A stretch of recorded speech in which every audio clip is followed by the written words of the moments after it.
ও বৌদি, কি হয়েছে বলো। আমি ফ্রিজের মিস্ত্রি। ওই তোমরা একটু আগে ফোন করেছিলে না ফ্রিজ ঠিক করার জন্য? হ্যাঁ দোকানেই ফ্রিজ আছে, চলো।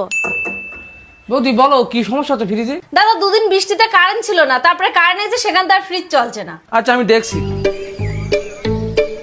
বৌদি তোমার ফ্রিজের জল জমিতে কিন্তু সব পুড়ে গেছে, এখন ঠিক করতে গেলে 1000 টাকা খরচ আছে। দাদা একটু কম সম হবে না? বাড়ি থেকেও আসো। হ্যাঁ কে?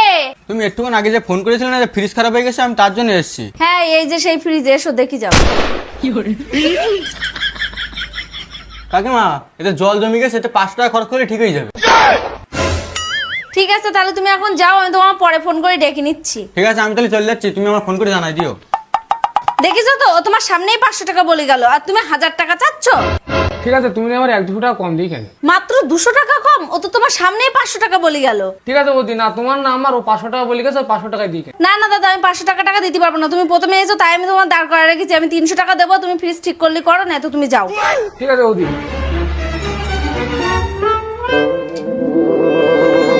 ঠিক আছে বৌদি, চালাইতে গো ঠিক হয়ে গেছে।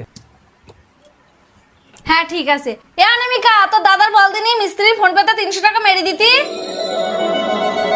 হ্যাঁ দাদা, তোমার নাম্বারটা বলো তো। বৌদি এই মিস্ত্রি না কোনো 500 টাকা বলে গেলে তোমার কি হয়? ওটা তোমার ছেলে।哎呦我的妈！